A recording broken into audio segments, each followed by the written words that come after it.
সর্বমঙ্গলে শিবে সর্বার্থ সাধিকে শরণ্যে ত্র্যম্বকে গৌরী নারায়ণী নমস্তুতে। নমস্কার। আজকে প্রথমে আমি আজকের রাশিফলটা বলে নিচ্ছি। আজকে হচ্ছে 19শে জানুয়ারি, 5ই মাঘ।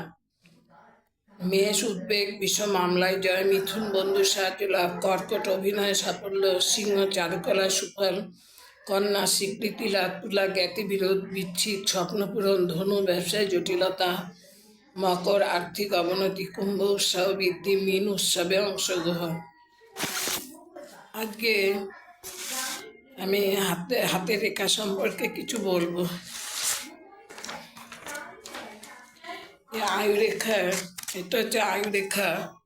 আয়ুরেখা যে এরকম দাগ, মানে আয়ুরেখা যদি এর মাঝে মাঝে ফাঁকা থাকে এইভাবে, এটা আয়ুরেখা তো, তাহলে জাতকের স্বাস্থ্যটা খুব দুর্বল হয়, মানে শরীর স্বাস্থ্য খুব দুর্বল হয়। আয়ুরেখায় যদি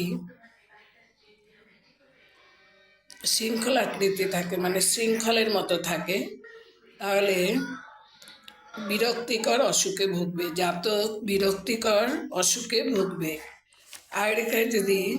আয়ুরেখা যদি ছোট থাকে তাহলে খুব কম সময় বাঁচবে, মানে বেশি দিন বাঁচবে না।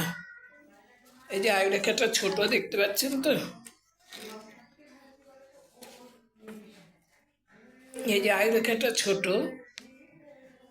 কাজে খুব বেশি দিন জাতকের আয়ু নয় আর কি। এটা হচ্ছে সিঁড়ির মতো, আয়ুরেখাটা সিঁড়ির মতো ধাপযুক্ত হলে স্বাস্থ্য সংক্রান্ত গোলযোগ মাঝে মাঝেই মারাত্মক রোগাক্রান্ত হবে আর কি। আয়ুরেখা যদি সিঁড়ির মতো ধাপের মতো থাকে, সিঁড়ির ধাপের মতো, তাহলে মাঝে মাঝেই স্বাস্থ্য সংক্রান্ত গোলযোগে ভুগবে। এটা হচ্ছে আয়ুরেখা তিল চিহ্ন, বিন্দু চিহ্ন আর কি। এতে কি হবে,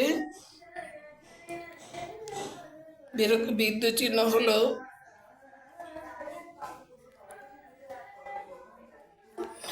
এটা আয়ুরেখা নানা রকম অসুখ বিসুখ হিসেবে মানে দেখা দেবে আর কি। এটা হচ্ছে আয়ুরেখা, জাতকে লেজের মতো আছে, আয়ুরেখাটা ছোট আবার লেজের মতো আছে। এতেও জাতকের মৃত্যু এই সময় হবে, মানে আয়ুরেখাটা যত অব্দি এসছে সেই টাইমটাই মৃত্যু হবে। এই পর্যন্ত বললাম।